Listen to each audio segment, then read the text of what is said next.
శుక్లాంబరధరం విష్ణుం శశివర్ణం చతుర్భుజం ప్రసన్నవదనం ధ్యాయేత్ సర్వవిఘ్నోపశాంతయే అగజానన పద్మార్కం గజాననమహర్నిశం అనేకదం తం భక్తానామేకదంతముపాస్మహే.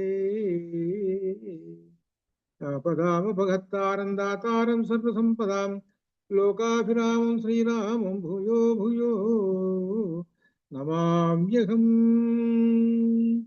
ఎత్ర ఎత్ర రఘునాథ కీర్తనం తత్ర తత్ర కృతమస్తకాంజలిం బాష్పవారి పరిపూర్ణలోచనం మారుతిం నమద రాక్షసాంతకం మనోజవం మారుతతుల్యవేగం జితేంద్రియం బుద్ధిమతాం వరిష్టం పాతాత్మజం వానరయూధముఖ్యం శ్రీరామదూతం శిరసా నమామి. ఉల్లంఘ్య సింధో సలిలం సలీలం యశోకవన్నింజనకాత్మయాయాః ఆదాయ తేనైవ దదాహలంకాం నమామి తం ప్రాంజలిరాంజనేయం.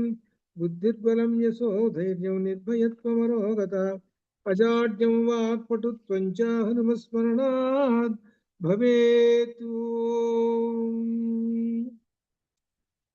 రామాయణము అధ్యయనం చేస్తున్నాము. అందులో 5వ కాండ 5వ భాగం సుందరకాండ ప్రారంభం చేశాము. ఇందులో హనుమ యొక్క గొప్పతనమే కాండ అంతా ఉంటుంది. ఇందులో మనకు మొదటి సర్గలో కొన్ని విశేషాలు ఉన్నాయి. ఈ విశేషాలలో ఒక ముఖ్యమైన విశేషాన్ని ఇప్పుడు చెప్పి తర్వాత యథావిధిగా సాగిద్దాం. ఏమిటంటే పంచముఖ ఆంజనేయ స్వామి. ఈ పంచముఖ ఆంజనేయ స్వామిని ఉపాసన చేస్తుంటారు. చాలా గొప్ప ఉపాసన ఇది. పంచముఖ అంటే 5 ముఖములు అని అర్థం. 5 ముఖములు అంటే 4 దిక్కుల 4 ముఖాలు ఒకటి. 5వ ముఖం ఎక్కడ ఉంటుందో ఊర్ధ్వ దిక్కున ఉంటుంది.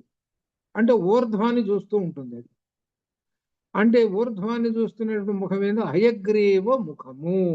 హయం అంటే గుర్రం. అంటే ఆయనకు 5 శిరస్సులు ఉన్నాయి. 5వ శిరస్సు సెంటర్లో ఉండి పైన చూస్తూ ఉంటుంది. ఇది అసలు లెక్క. కొంతమంది ఏం చేస్తారంటే 5 ముఖాలు ఇట్లా చూపిస్తుంటారు. అప్పుడు 5 అది కాదు, అది 5వ ముఖం పైన చూపించాలంటే కష్టం కదా. అందువల్ల అనమాట 5వ ముఖమైనటువంటి ఏది హృషికేశ అంటే ఇక్కడ ఏంటి అర్థం, హయగ్రీవ. అదే హయగ్రీవుడే విష్ణువు అనమాట. ఆ ముఖం పైన ఉంటుంది. అయితే మనకి ఇప్పుడు చదువుకున్నంత వరకు ఇక్కడ మనకు పంచముఖ ఆంజనేయ స్వామి ఎక్కడ దర్శనం ఇస్తున్నాడో ఒక్కసారి విమర్శ చేసుకొని దాన్ని చెబుతారు.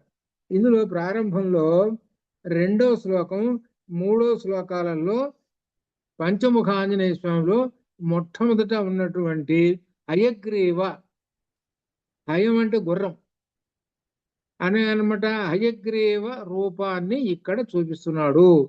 ఎక్కడంటే 2వ శ్లోకంలో సముద్ర శిరో గ్రీవో గవాంపతి రివా బభూ. అక్కడ గవాంపతి రివా బభూ. గవాంపతి అనగా ఇంద్రియములకు పతి అయినటువంటి వాడు హృషికేశ. హృషికేశ అంటే ఎవరు? విష్ణువు. విష్ణువు అనగా ఎవరు? హయగ్రీవుడు. ఇది అర్థం. అనగా విష్ణు రూపము పైన, విష్ణు రూపం అనగా హయగ్రీవ రూపం. మొట్టమొదటి 2వ శ్లోకంలో హయగ్రీవ రూపం కనపడుతుంటుంది ఆయనది. ఇది మనకు మొదటి అధ్యాయంలో 2వ శ్లోకంలో హయగ్రీవ రూపం కనబడుతుంటుంది. తర్వాత మనకు ఎక్కడ ఉన్నాయంటే ఈ వీటిల్లో ఇంకా విశేషాలు నెంబర్లు చెబుతా, అవి గుర్తుపెట్టుకోండి వీటిల్లో. తర్వాత గరుత్మంతుని యొక్క రూపం వస్తున్నది. గరుత్మంతుని యొక్క రూపం 2-3 చోట్ల వస్తున్నది అనమాట. గరుత్మంతుని యొక్క రూపం 43వ శ్లోకంలో 44వ శ్లోకంలో 44లో సుపర్ణమివచ ఆత్మానం మేనేస కపికుంజరః. సుపర్ణమివచ ఆత్మానం. సుపర్ణం అంటే మంచి రెక్కలు కలిగినటువంటి వాడు గరుత్మంతుడు. గరుత్మంతునిగా తాను భావించుకున్నాడు అనగా గరుత్మంతుని రూపము. ఇది 2వ రూపం, గరుత్మంతుని రూపం. గరుత్మంతుని యొక్క రూపం అనమాట. గరుత్మంతుడుగా ఇక్కడ కనబడు. ఇట్లా గరుత్మంతుడు 2-3 చోట్ల కూడా మనకి కనబడతాడు అనమాట. ఇట్లా ఇక ఆ తర్వాత ఇంకొక రూపం ఏమిటంటే 63వ శ్లోకంలో వరాహ రూపం, 63వ శ్లోకంలో వరాహ రూపం అనగా 5 రూపాల్లో వరాహం. వరాహం అంటే క్రోణం, ఇది తెలుసు కదా, తెలుగు శబ్దం వరాహం. అది 63లో ఉన్నది. 65లో నరసింహ రూపం ఉన్నది. నరసింహ రూపం ఇప్పుడు 4 రూపాలు వచ్చినాయి. 5వ రూపం సహజమైనటువంటిది అయింది, వానర రూపము. ఇది సహజమైనటువంటి రూపం ఏమిటనమాట, అయింది వానర రూపం.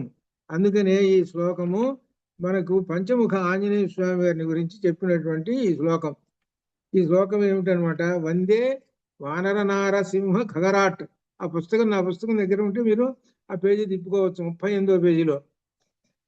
వందే వానర నారసింహ ఖగరాట్ క్రోడాస్వ వక్త్రౌచితం త్రిచాక్షి స్ఫుటి పంచవక్త్రం రుచిరం బాలార్క కోటి ద్యుతిం హస్తే శూల కపాలముద్గరహలం కౌమోదకీ భూధరం ఖట్వాంగాంకుశపాశ పర్వతధరం పీతాంబరం వానరం. ఇది శ్లోకం. ఈ శ్లోకం యొక్క అర్థం ఏమిటంటే వానర నారసింహ. వానర అంటే వానర రూపము తెలిసినటువంటిది. రెండో రూపము నరసింహ రూపం ఇప్పుడు చెప్పుకున్నాం. అలానే ఖగరాట్, ఖగర అంటే గరుత్మంతుడు, ఖగ అంటే పక్షి, రాట్ అంటే రాజు, పక్షులకు రాజు అనగా గరుత్మంతుడు. ఇది తర్వాత క్రోడ అంటే వరాహము, తర్వాత అశ్వ అంటే గుర్రం. ఇప్పుడు 5 రూపాలు వచ్చినాయి, 5 తలకాయలు అనమాట, 5 శిరస్సులు ఉన్నటువంటి కాళ్ళు అనేటువంటిది ఒకటే, ఆయన రూపాలు 5 ఉన్నాయి అని చెప్పటం అనమాట. అది అయితే 5 శిరస్సులు ఉన్నాయి. 5 శిరస్సులు గిట త్రిక్షాక్షి స్ఫుటి పంచవక్త్రం. పంచవక్త్రం 5 ముఖాలకి ఒక్కొక్క ముఖానికి 3 కళ్ళు ఉన్నాయి. 3 కళ్ళు ఉన్నాయి అంటే 15 కళ్ళు. ఇప్పుడు మనకు కూడా 3 కళ్ళు ఉంటాయి. 3 కళ్ళే కనపడుతుంది, 2 కదండి, 3వ కన్ను ఎక్కడుందండి అని అంటాడు. 3వ కన్ను బొట్టు పెట్టుకుంటూనే గుండ్రంగా, అదే జ్ఞాన నేత్రం, అదే అనమాట ఇది అనమాట. కాబట్టి 15, ఒక్కొక్క శిరస్సుకి 3 చొప్పున 15 కన్నులు అని. ఆయన ఇకపోతే ఎలా ఉన్నాడు అంటే బాలార్క కోటి ద్యుతిం అనగా ఉదయాన్నే ఉదయిస్తున్నటువంటి సూర్యుడు ఎలా ఉంటాడు, ఏ వర్ణంలో ఉంటాడు, ఎర్రంగా మన కుంకుమ పెట్టుకుంటాం, ఎర్ర కుంకుమ బొట్టు ఏ వర్ణం అయితే ఉన్నదో ఆ వర్ణంలో ఉన్నాడు, అది అర్థం. అది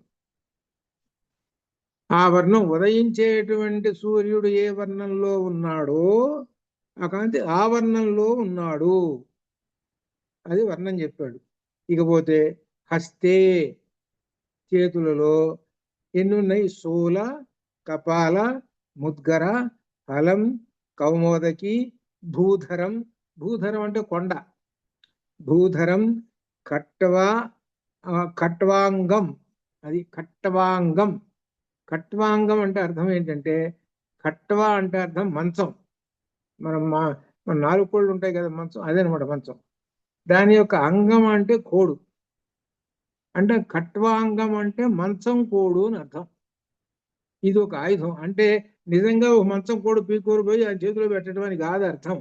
ఏమిటంటే ఆ ఆయుధం మంచం కోడు మాదిరిగా ఉంటుంది, అది అర్థం. అది అది ఆ ఆయుధం అదే అనమాట. అది అంతేగాని మంచాన్ని తీసుకెళ్ళి కోడు అక్కడ ఆయన చేతిలో పెట్టడం కాదు. ఇది అట్లా మాదిరిగా ఉంటుంది, అది అది ఖట్వాంగం. తర్వాత ఖట్వాంగం తర్వాత అంకుశ. అంకుశ అంటే ఏనుగుని పొడుస్తుంటాం కదా, దాన్ని పెట్టడానికి, అట్లా అంకుశం ఉన్నది ఆయన చేతిలో. పాశ, తాడు, తాడు ఉన్నది. పర్వతధరం అనగా చేతిలో, ఒక చేతిలో పర్వతం, ఒక చేతిలో పర్వతం ఉన్నది, ఒక చేతిలో. అటువంటి ఆ వానరుడు పీతాంబరం, పట్టు వస్త్రమును ధరించి ఉన్నాడు. ఇది దీని యొక్క అర్థం అనమాట. అందుకని మనకు ఆంజనేయ స్వామి కనపడంగానే ఈ ఆంజనేయ స్వామి భక్తులు వందే వానర నారసింహ ఖగరాట్ క్రోడాస్వ వక్త్రౌచితం త్రిక్షాక్షి స్ఫుటి పంచవక్త్రం రుచిరం బాలార్క కోటిద్యుతిం హస్తే శూల కపాల ముద్గరహలం కౌమోదకీ భూధరం ఖడ్వాంగాంకుశపాశ పర్వతధరం పీతాంబరం వానరం అని ఈ విధంగా చెప్పుతారు. ఇక్కడ మనం పంచముఖ ఆంజనేయ స్వామిని గురించి మనం అధ్యయనం చేశాము.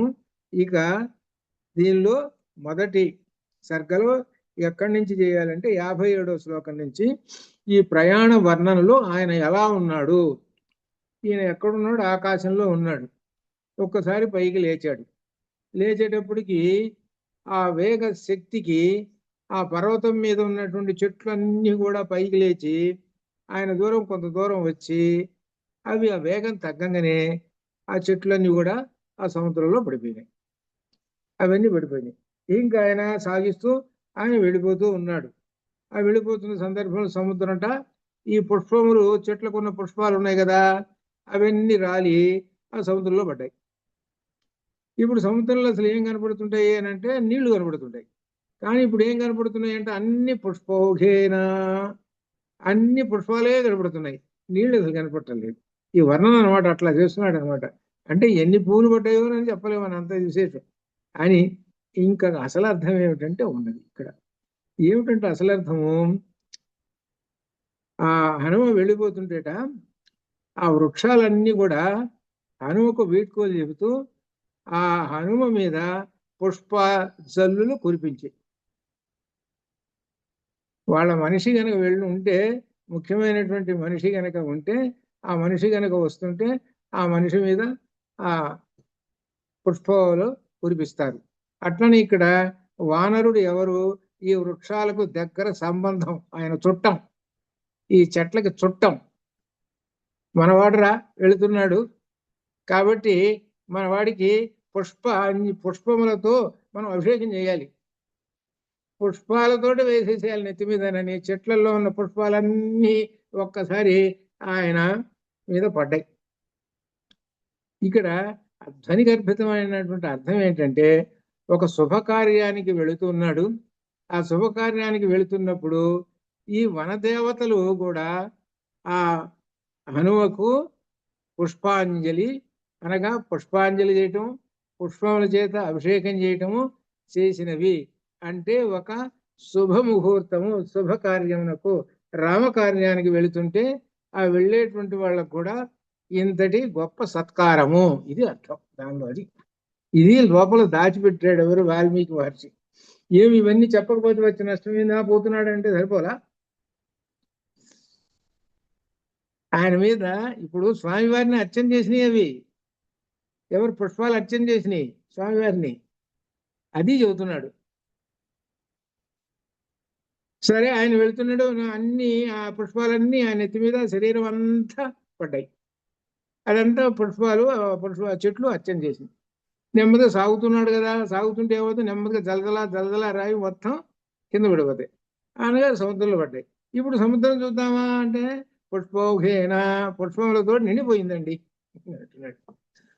అక్కడ నీళ్లు కనబట్టలేదండి అంట, అంత పుష్పాలు, అంత శుభమైనటువంటి సందర్శనాలు కనబడుతూ ఉన్నాయి అని అర్థం. దీనిలో చెప్పడం అనేది విశేషమైనటువంటిది. అట్లా అలా అనమాట అని ఇంక చెబుతూ ఈయన ఆ వేగంగా వెళుతున్నాడు. వెళుతున్నప్పుడు ఆయన యొక్క శరీర వర్ణన చేస్తున్నాడు, ఇది గొప్ప విశేషం. ఆకాశంలో వెళుతున్నాడు, కింద చూస్తున్నారు. ఎవరు చూస్తున్నారు, వానరులు చూస్తున్నారు. ఆకాశంలో కొంతమంది ఉన్నారు, పైన కొంతమంది ఉన్నారు, కింద కొంతమంది ఉన్నారు. కింద కొంతమంది అంటే వానరులు, ఆకాశంలో సిద్ధులు, చారణులు, ఋషులు వాళ్ళు ఉన్నారు, వాళ్ళు చూస్తున్నారు. అయితే కింద ఉన్నటువంటి వానరులు ఎంత దూరం అని చూస్తారు. మనం ఆకాశంలో విమానం పోతుందంటే ఒక 5 నిమిషాలు చూస్తాం, ఒక 5 నిమిషాలు అట్ట నెమ్మది పోగిపోయి ఇంకొకసేపు అసలు మనకు కనపడదు, అది వెళ్ళిపోతూనే ఉంటుంది. అట్లనే వానరులు చూశారు కొంతసేపు, ఆ చూసి దృశ్యమంతా చూశారు, వాళ్ళకి సంతోషంగా ఉంది. అయితే ఇక ఆ తర్వాత చెబుతున్నారు ఆయన యొక్క ప్రయాణము ఎలా చేస్తున్నాడు. ఇది ఇక్కడ 57వ శ్లోకం, ముఖ్యమైన శ్లోకం చూడండి. 57 ఏం చెబుతున్నారంటే, తస్యాంబరగతౌ బాహూ దదృశాతే ప్రసారితౌ పర్వతాగ్రాద్ వినిష్క్రాంతౌ పంచాస్య వివపన్నగౌ. తస్య అంబరగతౌ, ఆ అంబరం అంటే ఆకాశం, ఆకాశంలో వెళ్ళిపోతున్నాడు. బాహూ ఆ చేతులు, ప్రసారితౌ ఆ రెండు చేతులు బాగా ప్రసారితం ఇట్లా అని అర్థం. అది ఇక్కడ జాగ్రత్తగా కనిపెట్టండి. మన సినిమాల్లో కానీ బొమ్మల్లో కానీ ఒక చేతులు గద పట్టుకొని భుజాన్ని పట్టుకొని పోతూ ఉంటుంటాడు. సినిమాల్లో కానీ బొమ్మల్లో కానీ చూసారా? ఎక్కడ గద అనేది ఉండదు. జాగ్రత్తగా కనిపెట్టండి. ఈయనకి రెండు చేతులు ఇలా సాచాడు పొడవుగా. ఆ సాచాడు రెండు చేతులు ఆకాశంలో ఇట్లా సాచి వెళుతూ ఉన్నాడు. అది ఎలా ఉన్నది అనేటువంటి వర్ణన వాల్మీకి చేస్తున్నాడు. పర్వతాగ్రాత్ వినిష్క్రాంతౌ, పర్వతము మీద, పర్వత చివర పైన, ఆ పర్వతము పైన వినిష్క్రాంతౌ బయటికి వచ్చినటువంటి ఒక పాము. అంటే ఒక పుట్టలో నుంచి పాము బుస్సును బయటి పైకి వచ్చిందండి. ఆ బుస్సును పైకి వచ్చింది. అది వెడల్పుగా దానికి పడగుంది. ఆ పడగున్నది కాస్త ఒక్కసారి ఇట్లా విప్పింది. ఆ పుట్టలో నుంచి పుట్ట ఎట్టా ఉంటుంది అని అంటే మన కొండ ఎట్టుంటుందో పుట్ట కూడా అట్లనే ఉంటుంది, మనం ఒకసారి ఊహిస్తే. అట్లనే ఈ కొండ చివరి భాగమున పై భాగంలో నుంచి ఒక పాము. ఏం పాము అంటే 5 తలకాయలున్న పాము. ఇది అర్థం. 5 తలకాయలు ఉన్నటువంటి పాము ఒక్కసారి పైకి వచ్చేసిందండి. ఎలా ఉందో అట్లనే ఈయన రెండు చేతులు సాచాడు. పంచాస్యావి వపన్నగౌ.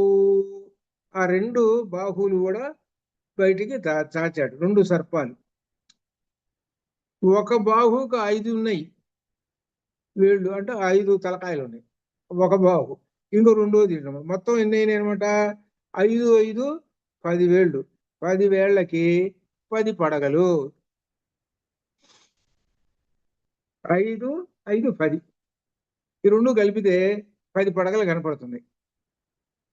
ఇక్కడ దీనిలో ఉన్నటువంటి రహస్యం కూడా పుస్తకంలో రాశాను నేను. నా పుస్తకం ఉన్న వాళ్ళకి వెంటనే కనిపెట్టేస్తారు. ఏమిటో తెలిసిన దీనికి 10 పడగల ఉన్నటువంటి సర్పము లంకలోకి వస్తున్నది. ఆ లంకలో ఎవరున్నారయ్యా అనంటే 10 తలకాయలు ఉన్నవాడు ఉన్నాడు. ఈ పాముకి 10 తలకాయలు ఉన్నాయి, వాడికి 10 తలకాయలు ఉన్నాయి. ఇప్పుడు పాము వస్తున్నది కదా, ఈ పాము నీ పని పడుతుంది. అది అర్థం. ఇది వాల్మీకి చెబుతున్నటువంటిది. ఇది అనే ఆ లంకలో రావణాసురుడు అంటే వాళ్ళ రాక్షసులకే గడగడలాడిపోతారు. కానీ హనుమకు మాత్రం ఇదేమిట్రా బాబోయ్, మొత్తం తగలబెట్టాడు ఆయన. పైగా నా కొడుకుని చంపాడు, 25 కోట్ల మందిని చంపాడు, ఒక్క వానుడే ఇంత పని చేశాడు వీడు. ఎంతమంది ఉన్నారు అబ్బా వీడి దగ్గర? కాబట్టి ఎమర్జెన్సీ పెట్టండి రా తొందరగా, అంత సిఐడీలు పెట్టండి, ఎక్కడెక్కడ సిఐడీలు పెట్టి మొత్తం వాళ్ళ యుద్ధ సన్నాహాలన్నీ బయటికి చెప్పండి రానని ఒక రూల్ పాస్ చేసేసాడు. ఈయనకి నిద్ర పట్టటం ఎవరికి? రావణాసురుడికి. ఇది పని. అందుకనే ఆంజనేయ స్వామి యొక్క విశేషం సుందరకాండ చదవమన్నది. అనగా సుందరకాండ చదివితే ఏంటి అనమాట, మనలో రాక్షసుడు ఉంటే వాడు భయపడి పరిగెత్తుతాడని అర్థం. అది మనకు భయం అనేటువంటిది ఉండదు అని అర్థం. అందుకోసం పంచాశావి వపన్నగౌ, ఆ 5 తలకాయలు ఉన్నటువంటి పాము ఏ విధంగా ఉంటుందో అట్లా ఉన్నదండి. ఒక చేతికి 5 తలకాయలు, ఇంకో చేతికి 5 తలకాయలు, 5 5 10 ఏళ్ళు. ఆ 10 ఏళ్ళు ఉన్నటువంటి 10 తలకాయలు ఉన్నటువంటి పడగ ఉన్నటువంటి ఆ పాము ఎక్కడికి వస్తుంది? లంకకు వస్తున్నది అని అర్థం అనమాట. అక్కడికి చేరుతున్నది అని అర్థం అనమాట. ఇది ధ్వనిగర్భితమైనటువంటి అర్థం. అలా వర్ణించాడనమాట ఇది. అట్లా ఇక చెబుతున్నాడు. హనుమంతుని ఛాయ ఆయన యొక్క కాంతి ఎట్లా ఉన్నదంటే, పైకి వెళుతున్నాడు కదా, ఆ వెళుతుంటుంటే మరి ఎండ పైనుంచి ఎండ పడుతున్నది, వెలుగు ఉంటే ఎండ పడుతున్నది అంటే నీడ పడుతుంటుంది కదా, ఆ నీడ పడుతున్నది కాబట్టి ఆ నీడ సంగతి చెబుతున్నాడు. పిబన్నివ బభూ చాపి సోమిమూలం మహార్ణవం పిపాసురివ ఆకాశం దదృశే స మహాకవి. ఆయన ఆ సముద్రం మీద పోతుంటే ఆ తరంగాలు ఓ పెద్ద తరంగాలు, చిన్న చిన్న తరంగాల, పెద్ద పెద్ద తాడి చెట్టు అంత పెద్ద తరంగాలు. ఆ తరంగాలతో ఉన్నటువంటి సముద్రమును వెళుతూ ఉంటుంటే ఆ సముద్ర తరంగాలనే తాగుతున్నాడా ఈయన అన్నట్టుగా ఉన్నాడట. అలా ఉన్నాడట. అలా ఉన్నాడని ఒక నీడ పడుతున్నది. అది అర్థం. అది అంటే నీడ ఆ తరంగముల మీద పడుతున్నది. అది అర్థం. అది ఆయన యొక్క నీడ. అప్పుడు చూసినప్పుడు ఏమిటయ్యా, ఆకాశమును కూడా తాగివేస్తున్నాడా ఏంటి? ఓ, ఎంత భయంకరంగా ఉన్నాడండి! ఎంత రూపం అండి! ఏదో చిన్న రూపమా, పిల్లి పిల్లంత రూపమా? అబ్బో, కొండంత రూపమే ఈయన అని అనుకుంటున్నారు వాళ్ళు. అనగా సముద్ర తరంగముల మీద ఆయన యొక్క ఛాయ పడ్డది. ఇకపోతే కళ్ళు, 59వ శ్లోకంలో కళ్ళు, నయనములు. తస్య విద్యుత్ ప్రభాకారే వాయు మార్గానుసారిణ నయనే విప్రకాశేతే పర్వతస్థావిమౌ అనలౌ. అలా వెళుతున్నాడు ఆకాశంలో. వేస్తుంటే ఆయన కళ్ళు ఎట్లా కనపడుతున్నాయిట వీళ్ళకి? విద్యుత్ కాంతుల వలె మెరయుచు పర్వతముపై గల 2 అగ్నుల వలె ఉన్నాయి. ఇప్పుడు మనం దీనిలో కూడా చదువుకున్నాం పంచభూతాలు. పంచభూతాలు చదువుకున్న దానిలో పంచభూతాల్లో అగ్ని ఉన్నది ఒకటి. అగ్ని యొక్క ఇంద్రియం ఏమిటి అంటే కన్ను. మనకు ఉపనిషత్తులో వచ్చింది. కాబట్టి ఇక్కడ అగ్ని, ఇక్కడ ఏం చెబుతున్నాడంటే అగ్నికి ప్రతిరూపం అంటే కన్నులు అనమాట. అవి ఆ కన్నులు ఎలా ఉన్నాయంటే 2 అగ్నుల వలె ఉన్నాయిట.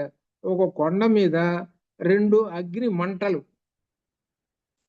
2 అగ్ని మంటలు కనపడుతూ ఉన్నాయి.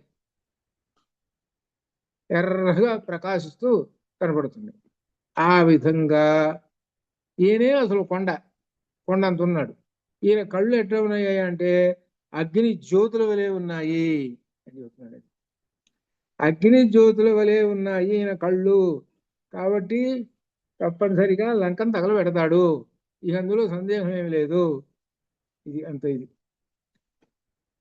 ఆ కళ్ళని ఇలా వర్ణిస్తాడు. పర్వతస్థౌ ఇవ అనలవు, పర్వతం మీద ఉన్నటువంటి 2 అగ్నుల వలె ఉన్నాయి అని చెబుతున్నాడు. ఇట్లా అనమాట ఇది అని చెప్పి తర్వాత ఇక 60లో ఇంకా కన్నుల గురించి పింగే పింగాక్ష ముఖ్యస్య బృహతి పరిమండలే చక్షుషి సంప్రకాశేతే చంద్ర సూర్య విబోధితౌ. ఆ కన్నులు సూర్యచంద్రులే ఉన్నాయండి అని అన్నాడు. ఇక్కడ ఒక విశేషం ఉందన్నమాట.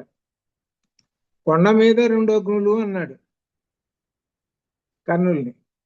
ఇక్కడ విశేషంగా సూర్యచంద్ర విబోధితౌ, సూర్యచంద్రుల వలె ఉన్నారండి ఆ 2 కన్నులు అన్నారు. ఆ 2 కన్నులు సూర్యచంద్రుల వలె ఉన్నారు అన్నారు. ఇప్పుడు మనం ఉపనిషత్తులోకి వెళుతున్నాం. ఏ ఉపనిషత్తులోకి అంటే ప్రశ్నోపనిషత్తులోకి వెళ్ళిపోతున్నాం. సూర్యుడేమిటి, చంద్రుడేమిటి? సూర్యుడు ఏమిటి అంటే ప్రాణశక్తి, చంద్రుడు ఏమిటి పదార్థము. వీళ్ళిద్దరే సమస్తమైనటువంటి ఈ స్థావర జంగమం అన్నిటినీ కలిగిస్తున్నారు. అనగా సూర్యచంద్రులే ఈ సృష్టికి మూలము. కాబట్టి పరమాత్మ యొక్క కన్నులు ఏమిటంటే సృష్టి చేస్తూ ఉంటాయి, లయం చేసుకుంటూ ఉంటుంటాయి. ఇవి విశేషమైనవి. ఒక కన్ను సూర్యుడు, ఒక కన్ను చంద్రుడు, ఈ 2 అనమాట. రెండో అర్థం ఏమిటి? ఒక కన్ను సూర్యుడు అంటే 12 గంటలు పగలు, ఒక కన్ను చంద్రుడు అంటే 12 గంటలు రాత్రి. ఈ పగలు రాత్రి రెంటిని గురించి కూడా మనకు ఇవాళ చెప్పుకున్నాం. దేనిలో? ప్రశ్నోపనిషత్తులో జరుగుతున్నది ఇప్పుడు అదే అనమాట ఇది. కాబట్టి పరమాత్మ యొక్క కన్నులు ఉన్నాయే 2 సూర్యచంద్రులతోటి పోల్చి చెబుతున్నాడు. ఇక్కడ ప్రశ్నోపనిషత్తులో చెప్పుకున్నటువంటి ఆ సూర్యచంద్రులు, సూర్యుడు ప్రాణశక్తి, చంద్రుడు పదార్థ శక్తి. ఆ సూర్యుని పట్టుకున్నవాడు ఆదిత్య లోకానికి వెళతాడు. చంద్రుని పట్టుకున్నటువంటి వాళ్ళు చంద్రలోకంలోకి వెళ్ళి మరలా తిరిగి వస్తారు. సూర్యలోకాన్ని ఆదిత్య లోకం పట్టుకున్నటువంటి వాళ్ళు మోక్షానికి, అనగా అర్థం ఏంటి? వాళ్ళు శ్రద్ధ, జ్ఞానము, సత్యము ఇటువంటి లక్షణములతో, బ్రహ్మచర్యము, తపస్సు ఇటువంటి లక్షణాలతో ఉన్నటువంటి వాళ్ళందరూ సూర్యలోకానికి వెళ్ళి మోక్షాన్ని పొందుతారు. అనగా అర్థం ఏమిటి? ఆ సూర్యుడు ఆ పరమాత్మయే, ఆ చంద్రుడు ఆ పరమాత్మయే. ఇంత విశేషము ఇక్కడ ప్రశ్నోపనిషత్తులో చెప్పుకున్న విశేషం ఇక్కడ కనపడుతుంది. సూర్య చంద్రులు అది అర్థం. ఆయన యొక్క కన్నులు సూర్య చంద్రులు అని చెప్పాడు. ఇంకా అగ్నులు, 2 అగ్నులు అని కూడా చెప్పాడు. ఇట్లా చెప్పిన తర్వాత ఇక 61లో ముఖాన్ని వర్ణిస్తున్నాడు. ముఖం నాసికయా తస్య తామ్రయా తామ్రమావభౌ సంధ్యయా సమభిపృష్టం యథా తత్ సూర్యమండలం. ఆ ముఖము, ఆయన యొక్క ముఖం ఎర్రగా ఉంది. ఆ ఎర్రని ముక్కు, నాసిక సంధ్యా సమయం ప్రకాశిస్తున్న సూర్యమండలం వలె ఆయన ముఖం ఉన్నది. అది ముఖం ఎర్రగా ఉంది. ఆయన తామ్రము అంటే ఎరుపు అని అర్థం. తామ్రం అంటే ఎరుపు. ఇదంతా ఎలా చెబుతున్నారయ్యా అని అంటే, వాల్మీకి మహర్షి దివ్య దృష్టితోటి చూస్తూ చెబుతున్నాడు. అది దివ్య దృష్టితో చూస్తూ ఆంజనేయ స్వామిని, హనుమను చూస్తూ చెబుతున్నటువంటివి ఇవి. అలా ఉన్నాడు ఆకాశంలో పోతున్నటువంటి ఆయన కన్నుల గురించి చెప్పాడు, నాసిక ముఖం గురించి చెప్పాడు. ఇకపోతే పుచ్చం, తోక. ఈ తోకను గురించి లాంగూలంచ సమావిద్ధం ప్లవమానస్య శోభతే అంబరే వాయుపుత్రస్య శక్రధ్వజ ఇవోచ్ఛ్రిత. లాంగూలం అంటే ఆ తోక. ఈయన గగనంలో వెళ్ళిపోతున్నాడు కదా, ఆ వెళ్ళిపోతున్నటువంటి ఆ హనుమ యొక్క వాలము పైకి నిలచి, అంటే 90 degrees, 90 ఒక కర్ర మాదిరి, సరిగ్గా వంకర లేకుండా నిలచి ఇంద్రధ్వజము వలె ప్రకాశించుచుండెను. అనగా ఇంద్రుని యొక్క రథం వస్తున్నదండి. ఆ రథం మీద ఒక కర్ర వాతి దానికి ఒక జెండా పెడతారు. ఆ గుర్తు ఏమైనా పెట్టేసి ఓహో ఇంద్రుడు యొక్క రథమా అని అనుకుంటారు. అట్లనే ఈయన వస్తున్నాడంటే ఈయనకి ప్రత్యేకంగా రథాలు ఇవన్నీ ఏం అక్కర్లేదు, ఈయనకి ధ్వజాలు ఏం అక్కర్లేదు. ఈయనకి ఉన్నటువంటి తోకే ధ్వజం. ఈ తోకయే ధ్వజం. ఈ తోకయే ధ్వజం ఇంద్రధ్వజం అయితే, అమ్మో ఇంద్రుడే వస్తున్నాడయా, ఇంకా ఇంద్రుడి కంటే రథం ఇవన్నీ కావాలి, ఈయనకి రథాలు అక్కర్లేదు, ఏమక్కర్లేదు. ఈయనకి రథం అక్కర్లేదు, బుర్రను పరిగెత్తూనే ఉంటుంటాడు ఈయన. ఏముందో మరి ఈయనలో ఉండేటువంటి శక్తి. ఆకాశంలో ఇంకేముంది, వేగం పెట్టాడనంటే ఇంకేముంది, గంటకు 400 మైళ్ళ దూరం స్పీడ్ పెట్టేస్తాడు. ఎక్కడ తగ్గించాలంటే తగ్గిస్తుంటాడు. మనం ఎట్లయితే కారు పోతుంటే ఎట్లయితే తగ్గించుకోవాలో తగ్గించడం, పెంచాలంటే పెంచడం, అట్లా పెంచేస్తున్నాడు. అంతా ఆయన హ్యాండ్ ఓవర్లో ఉండిపోయింది. అంతా వేగం అంతా అంత ఇదిగా ఉన్నాడు అనమాట ఈయన. సరే అయిపోయిన తర్వాత ఇక్కడ చెబుతున్నాడు ఇంద్రధ్వజం వల్లే తోక ఉన్నదిట. కళ్ళు చెప్పాడు, మొట్టమొదటి బాహువులు చెప్పాడు, కళ్ళు చెప్పాడు, తర్వాత ముఖం చెప్పారు, తోక చెప్పాడు. ఇక ఆ తర్వాత ఒక విశేషం రాబోతుంది 63లో. ఒక విశేషం ఏమిటంటే ఆయన ముఖానికి ఉన్నటువంటి, ఆ వదనానికి ఉన్నటువంటి దంష్ట్రా. అది దంష్ట్రా అంటే అర్థము కోర అని అర్థం. అంటే పన్నులే, మన పళ్ళు మనకి 16 పైన, కింద 16, 16, 16, 32, పైన 16, కింద 16. ఈ 16లో, పైన 16లో సెంటర్కి రండి. పైన 16లో ఆ సెంటర్లో 2 పళ్ళు ఉంటాయి. లెక్కేసుకోండి ఎవరికి వాళ్ళే. ఆ 2 పళ్ళకి అటొక పన్ను ఇటొక పన్ను ఉన్నదే, దాన్ని కోర అంటారు. దాన్ని కోర పన్ను అంటారు. సెంటర్లో 2 పళ్ళు ఉంటాయి, దానికి లెఫ్ట్ సైడ్ ఒక పన్ను, రైట్ సైడ్ ఒక పన్ను ఉంది. ఈ రెంటిని మాత్రమే కోర పన్ను అంటారు. అది దాని అర్థం. అది ఈయన ఆకాశంలో వెళుతుంటే ఈయన ముఖంలో నుంచి ఆ 2 కోర పన్నులు అటొకటి ఇటొకటి కనబడుతున్నాయిట. అది ఎలా ఉంది ఆ కోర పన్ను అంటే? శుక్ల దంష్ట్ర. శుక్ల అంటే అర్థం ఏమిటి? తెలుపు, తెల్లగా మెరిసిపోతున్నదండి, చంద్రకాంతి లాగా మెరిసిపోతూ ఉన్నది. ఏది? ఆ దంష్ట్ర. అది ఎవరికి అంటే హనుమకి. అంటే అర్థం ఏమిటి ఇక్కడ? అర్థము దంష్ట్ర అనే చెప్పుడికల్లా సౌందర్యహరి చెప్పండి.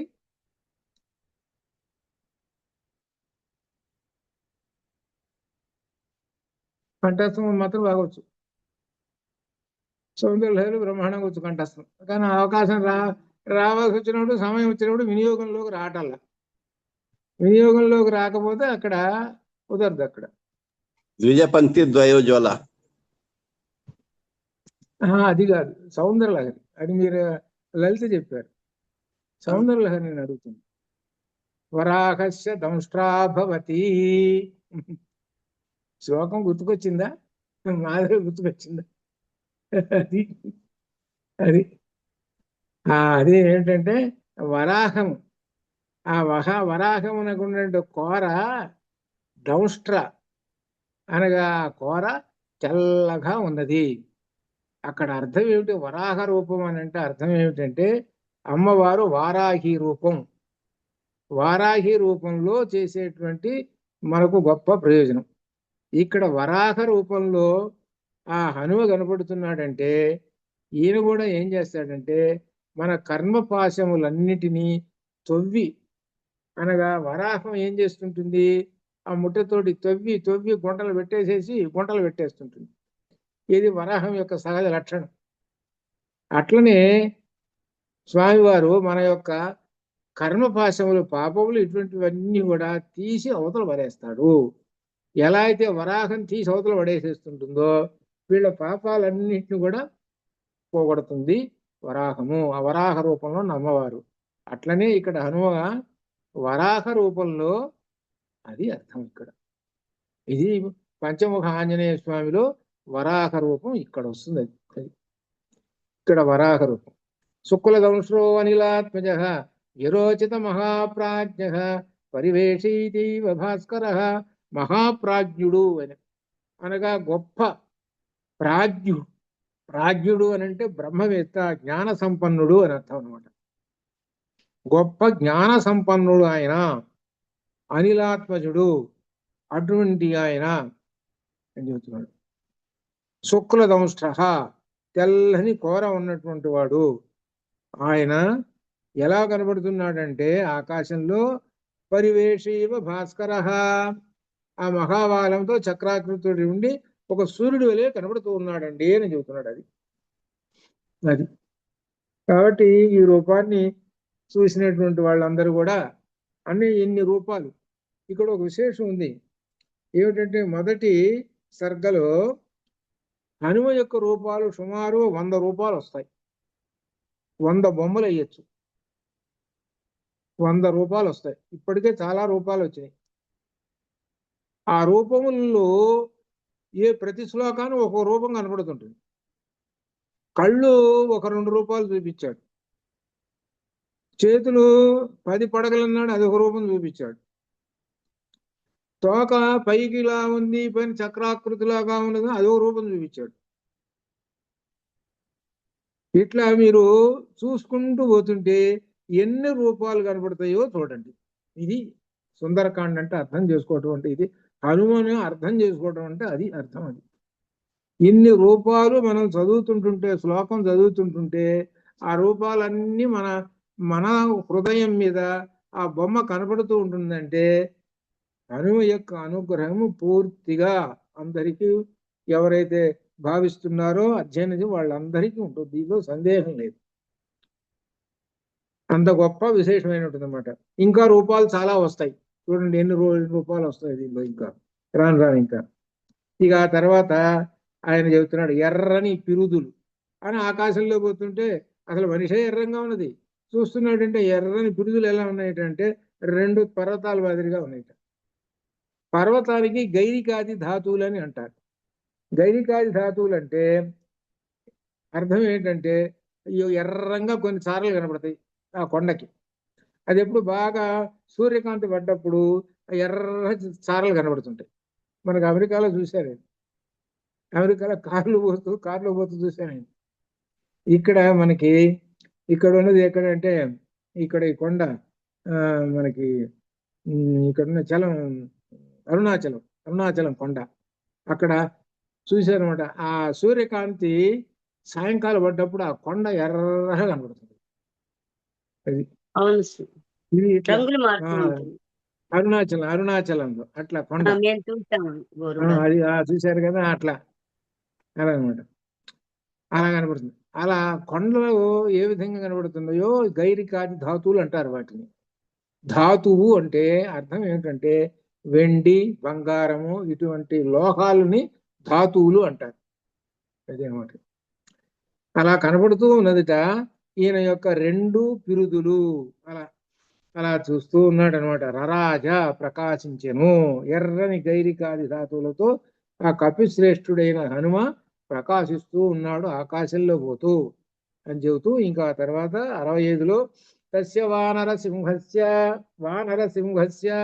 వానరుల్లో శ్రేష్ఠుడైనటువంటి వాడు. ఇక్కడ సింహ రూపాన్ని చెబుతున్నాడు. ఆయనకు ఉన్నటువంటి సింహరూపం. ప్లవమానస్య సాగరం కక్షాంతరగతో వాయు జీమూత ఇవ గర్జతి. సింహం అన్నాడు కాబట్టి ఇక్కడ గర్జతి వేశాడు. సింహం ఏం చేస్తుంది అంటే గర్జిస్తుంది అని అంటాడు. ఇప్పుడు మీకు దీనిలో తర్కంలో చెబుతారు, పరిశిష్ట భావంలో వాక్యంలో ఆకాంక్ష, యోగ్యత, ఆకాంక్ష, సన్నిధి అని చెప్పాను మీకు. వాక్యానికి ఉండాల్సిన లక్షణాలు ఒకదానికి పదానికి సింహము గర్జించును, కరెక్ట్, అంతే కదా. సింహము మురుగును, కుక్క గర్జించును, వాక్యమే కరెక్టే, వాక్యాలు సరిపోయినాయండి, అదొకటి ఇదొకటి. కానీ ఇదేంటి అనమాట, సంబంధార్థం అనేటువంటిది ఉన్నదా, లేదు కదా ఆ వాక్యాలు చెప్పేటప్పుడు. అట్లనే ఇక్కడ సింహం కాబట్టి ఈయన గర్జన చెప్పాలి. ఆ గర్జన ఎక్కడి నుంచి వస్తున్నది అంటే ఆయన వెళ్తుంటే చంకల నుండి ప్రసరించుతున్న వాయువు. ఈ చంకల నుండి ప్రసరించు, ఈ చంకలు ఇట్లా అన్నాడు కాబట్టి ఈ చంకలో ఇటో ఒక వాయువు వస్తుంటుంది. మీకు అనుభవం లేదు కాబట్టి మాకు అనుభవం ఉంది. ఏమిటంటే పల్లెటూళ్ళలో ఉన్నటువంటి వాళ్ళకి అనుభవం. బ్రాడ్ గేజ్ రైలు వస్తుంది, మంచి స్పీడ్ తోటి వస్తుంటుంది. ఆ బ్రాడ్ గేజ్ రైలు దగ్గర ఏమాత్రం 2-3 అడుగులు దగ్గర ఉన్నా లోపలికి లాగేస్తుంది ఆ గాలి. అప్పటికి 10 అడుగులు బయట ఉంటాం మేము. ఎందుకంటే కావాలని విచిత్రం చూడాలని. ఎప్పుడు సంగతి నేను చెప్పేది, మేము చదువుకునేటప్పుడు ఎప్పుడో పిల్లలంగా ఉన్నప్పుడు అది వస్తుంటుందండి. తన వస్తూ ఉంటుంటే ఆ గాలి కోసేసి ఆ గాలి ఒక్కసారి మీద పడి డామని కింద పడతాం అక్కడే. ఆ గాలి వేగానికి అనమాట అది. అట్లా అనమాట. అభ్యన గాలి కూడా వస్తుంది మనకి. అక్కడ దాకేందుకు మనకు వర్షాకాలంలో కూడా ఈ గాలి శబ్దం చేస్తుంటుంది. అట్లా అనమాట. వర్షాకాలంలో కూడా ఈ తుఫాన్లు ఎన్ని వచ్చినప్పుడు అలా సహజంగా వస్తుంటుంది. అలానే ఇక్కడ ఈ వాయువు ఆ హనుమ యొక్క సంకల నుండి దూరిపోతూ పెద్ద ధ్వనులు చేస్తున్నదిట. ఆ ధ్వని సింహగర్జన వలె ఉన్నది. ఇక్కడ పంచముఖ ఆంజనేయ స్వామిలో సింహ రూపాన్ని దర్శనం చేస్తుంది. సింహము గర్జిస్తుంది. గర్జించేటప్పటికి అడవిలో ఉన్నటువంటి ఉంటాయిగా జంతువులు, అవన్నీ హడలుకు మని చస్తాయి, హడలుకు మని పరిగెత్తుతాయి, ఎంతో భయంగా ఉండిపోతాయి. అంటే అర్థం ఏమిటి, మన శరీరంలో ఉన్నటువంటి ఏవైతే రాక్షసులు ఉన్నారో వాళ్ళందరూ సింహం గర్జించేటప్పుడు వీళ్ళందరూ బయటికి పరిగెత్తారు, భయపడిపోతారు అని అర్థం. అది దీనిలో అసలు అర్థం. అది సింహరూపంలో ఉన్న ఆంజనేయ స్వామి మనం ఈ 5 భాగాల్లో 5 శిరస్సుల్లో మనం భావించుకుంటున్నామే. అనగా అర్థం ఏంటి, మనలో ఉన్నటువంటి రాక్షసులు ఎవడన్నా ఉన్నాడంటే వాడు పరిగెత్తాడు బయటికి అని అర్థం. అది అంత భయపడిపోతారు సింహగర్జనకి అని ఉల్కాపాతం తర్వాత చెబుతున్నాడు. కేయథా నిపతంతి ఉల్కాహి ఉత్తరాదాన్ వినస్మృతా దృశ్యతే సానుబంధాచ తథా స కపికుంజర. ఆయన ఆకాశంలో ఎవైపు ఏ దిక్కు వైపు దక్షిణ దిక్కు పోతున్నాడండి. అప్పుడు ఆకాశంలో ఎలా ఉన్నదంటే ఆయన ఎట్నుంచి ఏ దిక్కు నుంచి ఏ దిక్కు పోతున్నాడు, ఉత్తర దిక్కు నుంచి దక్షిణ దిక్కు పోతున్నాడు. ఆ దక్షిణ దిక్కు పోతుంటుంటే ఒక తోక చుక్క రాలి పడుతున్నదా దక్షిణ దిక్కులో అన్నట్టుగా ఉన్నదిట. ఇక్కడ చూసుకో, రెండో అర్థం చెబుతున్నాడు. ఇందాకేమో 10 పడగల పాము అని చెప్పాడు. 10 పడగల పాము అని ఎందుకు చెప్పాడంటే వాడికి 10 తలకాయలు ఉన్నాయి. ఆ 10 తలకాయల సంగతి తెలుస్తాడు. అది అయిపోయిందా. రెండో మాట చెబుతున్నాడు. ఏం చెబుతున్నాడు అని అంటే, తోక చుక్క ఏ దిక్కునైతే పెడితే ఆ దిక్కుకు నాశనం అవుతుందిట. అక్కడ అరిష్టాలు వస్తాయిట. కాబట్టి ఈ తోకచుక్క దక్షిణ దిక్కులో పడుతుంది. అనగా తోకచుక్క ఏ విధంగా దక్షిణ దిక్కు పడుతుందో అట్లా ఆ విధంగా ఈ కపికుంజర హనుమ దక్షిణ దిక్కులో తోకచుక్కలాగా పోతున్నాడు, అక్కడ పడుతున్నాడు. కాబట్టి వాళ్ళకి వినాశనం ఉంది అని చెప్పటం. ఇది మనకు లోగడ మనం తోకచుక్కలు నేను 1965లో చూసా తోకచుక్కని. ఇప్పటికి నాకు గుర్తు తోకచుక్క 65లో. అందరికి గుర్తుండదు, కృష్ణారావు గారికి ఏమైనా గుర్తుండొచ్చు కానీ వాళ్ళకి గుర్తుండదు. మేము చూసిన పొద్దున్నే తెల్లవారు 6 కూడా కనపడదు తోకచుక్క. మేము చూసాం, తర్వాత కూడా ఎప్పుడెప్పుడో చూసాం కానీ అది ఒక లెక్కలో అది మాత్రం ఒక 10 రోజుల దాకా చూసాం తోకచుక్కని. 10 రోజుల దాకా చూసాం తోకచుక్కని. తెల్లగా తర్వాత పోయింది, ఎంత అయిపోయింది ఇంకో అనమాట తోకచుక్క. అదేనమాట. ఆ తోకచుక్క ఎటైతే ఏ దేశంలో అయితే పుడుతుందో ఎక్కడైతుందో ఆ దేశాన్ని వినాశనము అని ఆ విధంగా తోకచుక్కను గురించి చెప్తారు. దాన్ని ఉలక అని కూడా అంటుంటారు. సరే, అట్లా అయిన తర్వాత సరే ఈ విధంగా ఆయన దక్షిణ దిక్కుకు తోకచుక్కలే పోతున్నాడు. ఆ తర్వాత 67లో పతత్పతంగ సంకాశ న్యాయత వ్యాయత సుశుభే కపి ప్రవృద్ధైవ మాతంగ కక్షయా బధ్యమానయా. ఆయన ఆకాశంలో వెళ్ళిపోతున్నాడండి. ఎలా అంటే పతత్పతంగ సంకాశ. పతంగ అంటే సూర్యుడు అని అర్థం. సూర్యుడు ఏ విధంగా ఆకాశంలో ప్రయాణిస్తున్నాడో ఆ విధంగానే హనుమ ప్రయాణిస్తూ ఉన్నాడు. దానికి ఏం చెబుతున్నాడంటే బంధింపబడిన మదపుటేనుగు వలె కక్షయందు ఉన్నాడు. అనగా సూర్యుడు ఒక కక్షలో వెళుతూ ఉంటుంటాడు. అట్లనే ఈయన కూడా ఒక కక్ష, ఒక దారి, దాని ప్రకారంగా వెళుతూ ఉంటుంటాడు. ఆ వెళుతున్నటువంటి ఆయనట దేనితోటి పోలుస్తున్నాడంటే ఒక బంధింపబడిన మదపుటేనుగు. ఒక మదపుటేనుగు బంధిస్తే ఎక్కడి కదలకుండా ఎట్లయితే ఉంటుందో అలా ఆ విధంగా ఉన్నాడు అని చెబుతున్నాడు. అది అనగా ఇక్కడ ఆ సూర్యుడు ఏ విధంగా వెళుతున్నాడో ఆకాశంలో అలా వెళుతున్నాడు. అది ఎలా ఉన్నది అని అంటే ఒక మదపుటేనుగు బంధిస్తే ఏ విధంగా వెళ్ళిపోతూ ఉంటుందో అలా ఉన్నది అన్నాడు అని చెప్పాడు. అంతే ఇక్కడ దీనిలో విశేషం. ఎందుకంటే సింహాన్ని గురించి పోలిక చేస్తూటి చెప్పాడు. ఇప్పుడు బంధింపబడిన మదపుటేనుగు వలె కూడా ఉన్నాడు అని కూడా చెబుతున్నాడు. ఇవి ఎందుకనంటే మనం చూస్తుంటుంటే ఈ పెద్ద పెద్ద ఏనుగుల్ని వాటిని కట్టేస్తారు చూడండి. ఆ కట్టేయటానికి తాళ్ళు ఉనికిరావు. మనం చూసాం కదా, ఇనప గొలుసులు కాళ్ళకేస్తారు. ఇనప గొలుసులు కాళ్ళకేసి అక్కడెక్కడో కట్టేస్తారు ఆ ఇనప గొలుసుని. ఇనుప గొలుసుని అదే కన్నా తాడు పెట్టి కట్టారనుకో, ఒక్కసారి తెంపేసి ఎవరు కట్టాలంటే మొత్తం తెగిపోతుంది. అలా కట్టేసి ఎక్కడ అట్నే ఉంచుతారు, ఇంకెక్కడికి కదలదు, ఇంకట్టనే పడి ఉండాలి. దాని కాళ్ళు నొప్పులు పుట్టి ఎప్పుడో సాయంకాలం మళ్ళీ బయటికి తీసి అప్పుడు నడుపుతుంటారు వాళ్ళు. ఆ ఏనుగుని మనం చూస్తుంటే అట్లా అనమాట. మన దేవాలయాల్లో ఎక్కువ కనబడుతుంటాయి అది.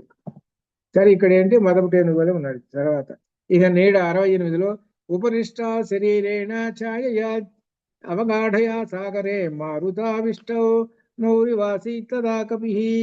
ఆకాశంలో పోతున్నాడు. ఆ మహాత్ముని ఛాయ సముద్ర జలాల్లో ప్రతిబింబిస్తూ ఉన్నది. ఆ ఛాయ కొంత మునిగి కొంత తేలుతూ వాయు ప్రభావంచే ముందుకు సాగిపోతున్న ఒక పడవ వలె ఉన్నాడు అని చెబుతున్నాడు. ఆకాశంలో ఒక వెళ్ళిపోతున్నటువంటి ఆయన సముద్రంలో ఒక పడవ ఎట్టయితే వెళుతున్నదో అట్లా ఉన్నాడండి అని అంటున్నాడు. ఈ సముద్ర తరంగాలు యం దేశం సముద్రస్య జగామస మహాకపి తస్య ఊరు వేగేన సోన్మాద ఇవ లక్ష్యతే. హనుమ సముద్రం మీద ఏ ప్రదేశముల వైపు వెళుతున్నాడో ఆయా ప్రదేశముల తీరములు. అనగా అర్థం ఏమిటి? ఆ దక్షిణ దిక్కు వెళుతుంటే ఆ పక్కన ఈ పక్కన ఒడ్లు ఉంటాయి కదా, ఆ ఒడ్లకి నీళ్ళన్నీ అటు ఇటు కొట్టుకుంటుంటాయి. ఆయన తొడల వేగానికి ఉన్మాద భరితములు అల్లకల్లోలంగా ఉంటున్నాయి. ఆ తీరమున ఉన్నటువంటి ఆ నీళ్లున్నాయే ఓ పైకి ఎగిరిసి పడుతున్నాయిట. ఆ ఒడ్లని తెంపేస్తుంటాయా అన్నట్టుగా ఉన్నాయిట. అనగా పైన వెళుతున్నాడుగా, వెళుతున్నటువంటి ఆయనకి ఆ గాలి యొక్క వేగం, అది అర్థం. ఆ గాలి యొక్క వేగము ఈ నీళ్ళని అటు ఇటు కుదింపు వారేస్తున్నది అనమాట. అంత ఇదిగా చేసేస్తున్నది, సముద్రాన్ని అల్లకల్లోలం చేసేస్తున్నది. అని చెబుతూ సాగరస్య ఊర్మిజాలానా వరసా శైల వర్ష్మణ అభిఘ్నస్తు మహావేగ పుప్లువేశ మహాకవి. సముద్ర తరంగములు కొండలంత ఎత్తు ఎగురుగా అంత ఎత్తుగా ఉన్నాయిట, పెద్ద పెద్ద తరంగాలు. వాటిని హనుమ తన రొమ్ములతో నెట్టుచూ పైదాకా వస్తున్నాయిట, 1 కిలోమీటర్ దాకా పైదాకా వస్తున్నాయిట. వస్తుంటే ఆ తరంగాలను రొమ్ములతో ఇట్లా నెట్టేస్తున్నట్టే, పడిపోతున్నాయి వాటిని, తరంగాలను పడగొట్టేస్తున్నాడు. చిందరవందర చేస్తూ ఆయన మహావేగంతో ముందుకు వెళ్ళిపోతూ ఉన్నాడు అని అర్థం చేస్తున్నాడు. ఇక్కడ 70 శ్లోకంలో ఒక విశేషం దీనిలో ఉన్నదన్నమాట. ఏంటంటే తరంగములు. తరంగముల్ని ఇక్కడ ఏ మాట ఉపయోగించాడంటే దీనిలో ఊర్మిజాలానా అక్కడ ఉంది. ఊర్మిజాలానాం షడూర్ములు, మనకు షడూర్ములు ఉన్న ఆకలి దప్పిగా ఇటువంటివి. ఈ ఊర్ములను నెట్టి పారేసి వెళ్ళేటువంటి వాడు ఎవరు అనగా పరమాత్మ దగ్గరికి వెళ్ళేటువంటి బ్రహ్మజ్ఞాన సంపన్నుడు. అది ఇక్కడ సూచనగా చెబుతున్నాడు ఆయన. షడూర్ములను నెట్టి పారేస్తున్నాడు ఈయన, లోపల అర్థం. పైకి అర్థం ఏమిటి? తరంగములను కూడా నెట్టి పారేస్తున్నాడు అని అర్థం. లోపల అర్థం ఏంటి? ఊర్ములను కూడా నెట్టి పారేసి ఎక్కడికి వెళుతున్నాడయ్యా అంటే పరమాత్మ సన్నిధికి కోసం పోతున్నాడు. ఇది రెండో అర్థం. ఇది మన సుందరకాండలో ఉన్నటువంటిది. ఆ వెళ్ళాడు చూశారు, అది లాస్ట్ చివరి 3 శ్లోకాల్లో ఉంది. అక్కడ చెప్పాడు అక్కడ అనమాట. అందుకని ఈ మొదటి ఈ సర్గ మాత్రం అంత గొప్పది. అందుకనే ఈ మొదటి సర్గని అర్థయుక్తంగా తెలుసుకొని పారాయణ చేస్తే సకల శుభములకు, ముఖ్యంగా మరి మొట్టమొదటి రాశామన్నమాట, వాటన్నిటికి కూడా మనకు వస్తాయి. జనరల్గా సకల శుభాలకి. అది మిగిలిన వాటన్నిటికీ రకరకాలైన వాటికి చూసుకోవచ్చు, చదువుకోవచ్చు అనుకో పారాయణ. అయితే ఒకటి పారాయణ చేసేటువంటి వాళ్ళు ఏదో ఉన్నటువంటి ఆ శ్లోకాన్ని బరాబరా చదివి అబ్బాయి అయిపోయిందయ్యా అని అనిపిస్తుంటారు. అది సరైనటువంటి పద్ధతి కాదు. దేనికైనా, లలితకు కానీ విశ్వోత్సవం దేనికైనా సరే ఆ మాటల యొక్క అర్థాలు తెలుసుకుని పారాయణ చేసుకుంటేనే ఫలితము. అది ఆ అర్థం తెలుసుకోకుండా చదివి పారేసి అక్కడ పడేసామని అంటే అది ప్రయోజన శూన్యం, భక్తి కుదరదు. ఇప్పుడు చూసుకోండి, మనం అర్థం చేసుకుంటూ చదువుతుంటే ఎన్ని విశేషాలు బయటకు వస్తున్నాయో. అది అట్లనమాట. ఇక్కడ ఊర్ములు, షడూర్ములు, 6 ఊర్ములు. ఏంటి? ఆకలి, దప్పిక అనేటువంటి భయము, ఇటువంటివన్నీ కూడా ఒక 6 ఉన్నాయి ప్రత్యేకంగా ఊర్ములు. రేపు మన క్లాసులో చెబుతా 6 ఊర్ములు, షడూర్ములు అట్లా అనమాట. ఇవి వాటిని జయించినటువంటి వాడు ఎవరు? ఈ యోగంలో ఉన్నటువంటి వాడు. వాడు జయించి, షడూర్ములు జయించి పరమాత్మ సన్నిధికి వెళ్ళిపోతుంటాడు. అది అదనమాట. అది అట్లా ఆ విధంగా అర్థం చేసుకోవాలి, ధ్వనిగర్భితమైన అర్థము అని చెబుతూ 71లో కపివాతశ్చ బలవాన్ మేఘవాతశ్చ విశ్రుత సాగరం భీమ నిర్ఘోషం కంపయామాస తూర్భుజం. ఆ హనుమ యొక్క వేగానికి బలమైన వాయువు మరియు మేఘం నుండి వాయువులు వెలువడుతూ ఉన్నాయి. అంటే ఆయన వేగంగా వెళ్ళిపోతున్నాడుగా, వెళుతుంటే వాయువు ఏం చేస్తున్నది? ఆ మేఘాలను నెట్టుకుంటూ పోతున్నది. ఇది ఆ 2 వాయువులు భయంకరంగా ఘోషించుతున్న సముద్రం. ఇంకా 2 వాయువులు ఈ విధంగా ఆయన చంకల నుంచి 2 వాయువులు వస్తున్నాయి. ఆ 2 వాయువులు అటు సముద్రాన్ని ఘోషింపజేస్తున్నాయి, ఇటేమో మేఘాలని నెట్టుకుంటూ పోతున్నాయి. కాబట్టి దీన్ని బట్టి ఆయన ఏమనాలి? ఎంత ఉన్నాడో చెప్పండి. అమ్మో, పర్వతం కన్నా ఎక్కువ ఉన్నాడండి, పర్వతం కన్నా ఎక్కువ ఉన్నాడండి. అంత వాడు ఉన్నాడని అంటే వస్తున్నాడంటే ఎంత గాలి ఉండాలి? అది ఎట్లా? అంత గాలి అనమాట ఆయన వస్తున్నాడంటే. ఇకపోతే 72లో వికర్షన్ ఊర్మి జాలాని, ఊర్మిలు మళ్ళీ వస్తున్నాయి. బృహంతి లవణాంభసి ఉప్పులు వేకపి శార్దూలో వికిరన్ని వరోదసి. ఆ హనుమ లవణ సముద్రంలోని పెద్ద పెద్ద అలలను వెంట తీసుకొని పోతూ భూమి ఆకాశములంతటా చల్లుచూ ముందుకు సాగి. అనగా ఏమిటనమాట? ఆయన వెంట ఈ తరంగముల యొక్క తుప్పరలు, నీటి బిందువులు అన్నీ వస్తున్నాయి కదా, అవి కొన్ని ఆకాశంలో పోతున్నాయి, కొన్ని ఏమో భూమి మీద అటు ఇటు పడుతున్నాయి. అదే అర్థం. కాబట్టి దీన్ని బట్టి ఆయన ఎంత ఉన్నాడో ఆలోచించుకోవాలి. ఆయన పెద్ద సముద్రం అంత ఉన్నాడు, కింద సముద్రం ఎంత ఉందో అంత ఉన్నాడు, అంతకన్నా డబల్ ఉన్నాడు ఆయన. కాబట్టి కింద నీళ్లు ఉన్నాయి అనుకో, ఆయన దృష్టికి ఎంత కనబడుతున్నాయి అని అంటే, ఓ చిన్న కుంట, చిన్న గాబులో నీళ్ళు ఎట్టుంటే అట్లా కనబడుతుంది. అవి పెద్ద లెక్కలు అది అన్నమాట. అంత రూపం అన్నమాట. ఏం సామాన్యమైన రూపమా? ఆకాశం అంత రూపం ఉన్నది ఆయనకి, ఆకాశంలో పోతున్నటువంటి ఆయనకి. మేరుమందర సంకాశన్ ఉద్ధతాంస మహార్ణవే అతిక్రామన్ మహావేగ తరంగాన్ గణయన్నివా. మేరుమందర సంకాశాన్, మేరు పర్వతము, మందర పర్వతము, ఈ రెండు పర్వతముల వంటి తరంగాలను లెక్క పెట్టుచున్నాడా? ఒక్కొక్క తరంగం ఎంత ఉన్నదని అంటే ఒక పర్వతం అంత తరంగం ఉంటుంది. పర్వతం అంత తరంగం ఉంట. ఆ తరంగాలను లెక్క పెడుతున్నాడా అన్నట్లుగా ఉన్నాడు. ఇది మనకి పైకి ఈ విధంగా అర్థం. లోపల ఏమిటి? ఈ తరంగములు అనేటువంటివి ఊర్ములు. ఈ ఊర్ములు అనేటువంటి వాటిని నెట్టి వేసుకుంటూ ముందు వెళ్ళిపోతున్నాడు అని అర్థం. ఆ తరంగాలను నెట్టి వేసుకుంటూ, ఈ తరంగములు అనేటువంటి ఈయనకి ఒక లెక్కలు అది కాదు. ఎంత ఉన్నదే తరంగం? ఒకటి పర్వతం అంత ఉంది లేదా తరంగం. ఇది ఏమిటి మనకి చెబుతున్నాడు. దీని అర్థం ఏంటో తెలిసిన, లోపల మూలాధారం చక్రం నుంచి ఈయన ఎక్కడికి వస్తున్నాడో తెలిసిన స్టేజీ ఇక్కడికి. ఇక్కడ మనం స్టాపింగ్ కావాలి. ఏమిటంటే మూలాధారంలో లేచినప్పుడు, అనగా ఆ మహేంద్రగిరి పర్వతం నుంచి లేచినప్పుడు ఆ పర్వతం మీద ఉన్న మృగాలన్నీ పరిగెత్తుకుంటూ పోయినాయి. అనగా ఈ మూలాధారంలో ఉన్న కామక్రోధ లోభములు అనేటువంటి జంతువులన్నీ పరిగెత్తినాయి. అలానే ఇంకా అటువంటివే ఈ చెట్లు ఉన్నాయి, బాగా ఈ కామక్రోధాలు బాగా ఉన్నటువంటి నాటుకొని పోయిన చెట్లు ఉన్నాయి.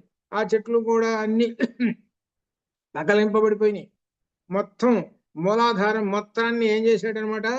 క్లీన్ చేసేసాడు. ఏం లేదు, మూలాధారంలో క్లీన్ చేసేసాడు. మొత్తం రాక్షసులు అందరూ వెళ్ళిపోయినా, కామక్రోధ లోభ ఊర్ములు గీర్ములు మొత్తం వెళ్ళిపోయినారు. వెళ్ళిపోయినాడు, వస్తూ ఉన్నాడు. ఈయన వస్తూ ఉన్నటువంటి వాడు ఇక్కడ అనమాట విశేషం. ఎక్కడికి వస్తున్నాడు? స్టేజ్. ఫస్ట్ స్టేజ్ అయితే స్టేషన్ బయలుదేరింది, ట్రైన్ బయలుదేరింది. సెకండ్ స్టేషన్ ఉంది. ఆ సెకండ్ స్టేషన్ ఏమిటంటే దీనిలో స్వాధిష్టానము. స్వాధిష్టానం అనే స్టేషన్కి వస్తూ ఉన్నాడు ఆయన. ఈ స్వాధిష్టానాన్ని స్టేషన్కి వస్తూ ఉన్నప్పుడు మధ్యలో ఉన్నటువంటి అడ్డంకులుగా ఉన్నటువంటి ఊర్ములు తరంగాలు, ఊర్ములు అనే తరంగాలను నెట్టి వేసుకుంటూ వస్తున్నాడు. అనగా అర్థం ఏమిటి? ఎప్పుడు కూడా మనం ఒక ఊరికి వెళ్ళిపోతున్నామండి, కాలిబాటను వెళుతున్నాము, అంత పూలబాటలాగా ఉంటుందా? అది ఎక్కడన్నా పూలబాట ఉంటుందా? నడుస్తూ పోతున్నాము, కొన్ని చోట్ల ముళ్ళు వస్తాయి, కొన్ని చోట్ల రాళ్ళు వస్తాయి. వచ్చినప్పుడు ఏం చేస్తాము? వాటిని పక్కకి తొలగించుకోనో లేకపోతే ఎట్లా ముందు పోతుంటాము.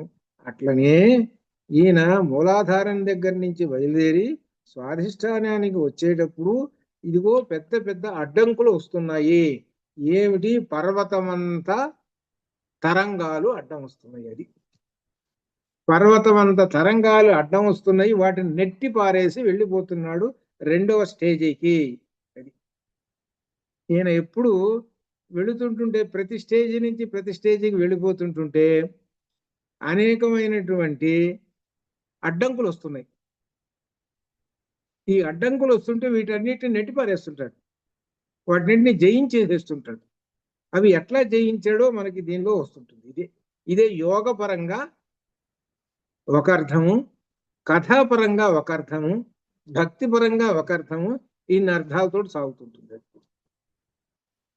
ఇప్పుడు ఆయన ఆ తరంగాలన్నిటిని నెట్టేసేసుకుంటూ వస్తున్నాడట. తస్య వేగ సముద్ధూతం జలం సజలదం తదా అంబరస్తవ విభ్రాజ శారదాభ్రమివ ఆతతం. ఆయన ఆ వేగానికి సముద్ర జలం మా మేఘములతో కలిసి ఆకాశమును వ్యాపించేసింది. అప్పుడు ఆ మేఘములు శరత్కాల మేఘములే ప్రకాశిస్తున్నాయి. ఈ విధంగా ఆకాశంలో వస్తుంటుంటేట ఈ సముద్ర జలాలు కూడా ఆకాశంలో వ్యాపించి ఉన్నాయి. అనగా ఈయన పర్వతమంత ఆకారం కాబట్టి దానికి ఆ వాయువు యొక్క తాకిడికి సముద్రంలో ఉన్న నీళ్లు కూడా ఆకాశంలోకి చేరినీట. అది చెబుతున్నారు. అనగా అర్థం ఏమిటి? దారి మొత్తం స్వాధిష్టానానికి వస్తుంటే మొత్తం దారి అంతా క్లీన్ అయిపోతున్నది. పర్వతం అంతటి తరంగాలు కూడా పడిపోతున్నాయి ఆయనకి. రొమ్ములతోటి నెట్టి పారేస్తున్నాడు. అడ్డం వచ్చిన వాటన్నిటిని నెట్టి పారేస్తున్నాడు. ఇట్లా ముందుకు సాగుతున్నాడు. 75వ శ్లోకంలో తిమినక్రషా కూర్మా దృశ్యంతే వివృతాస్తదా వస్త్రాపకర్షణేనేవ శరీరాణి శరీరిణాం. ఆ సముద్రంలో ఏమున్నాయి? పెద్ద పెద్ద మొసళ్ళు ఉన్నాయి, పెద్ద పెద్ద చేపలు ఉన్నాయి, తాబేళ్లు, ఇవన్నీ కూడా ఉన్నాయి. ఇప్పుడు ఆయన ఏం చేస్తున్నాడు? ఆ వాయువుకి బాగా వాయువు వస్తున్నది కదా, ఈ నీళ్లు సముద్రంలో నీళ్లు ఒకసారి ఒడ్డుకు అవతల కొట్టుకుంటాయి. అడుగు కనపడుతున్నది. ఒకసారి నీళ్ళు అటు పోయేటప్పటికల్లా అడుగు కనపడుతున్నది. అడుగు కనపడిన అడుగులో ఏమున్నాయి అని అంటే సముద్రం అడుగున పెద్ద పెద్ద చేపలు, మొసళ్ళు ఇవన్నీ కూడా కనపడుతున్నాయి, బయటపడుతున్నాయి. అంటే దీన్ని బట్టి ఈ నీళ్లు అవతలకి చేరినాయి అంటే, సముద్రపు నీళ్లు అవతల ఒడ్డుకి మొత్తం చేరినాయి అంటే ఈయన శక్తి ఎంత ఉంది, అది అర్థం. ఈయన శక్తి ఎంత ఉంది చూడండి. ఆ బయటపడ్డాయి అన్నీ కూడా ఇవి. అంటే వాటి బయటపడ్డాయి అంటే నీళ్లు లెవెల్ చస్తాయి అవి. మళ్ళీ ఇటు అనేసరికి నీళ్ళు వస్తే మళ్ళీ బతుకుతాయి, చస్తాయి అవి. ఇది ఏమిటి? సముద్రాన్ని గురించి చెబుతున్నాడు. ఏమిటది ఇంత వర్ణిస్తున్నాడు అంటే చివరి శ్లోకంలో చెప్పాడు. ఏమిటంటే, అయ్యా, సంసారం అనే సాగరాన్ని ఈదటం అనేది తేలిక, ఎంత కష్టం అండి సంసార సాగరము. ఎవరు ఈదారో తెలిసినా ఆంజనేయ స్వామి ఈదాడండి. ఇది అదే చివరి శ్లోకంలో చెప్పాడు.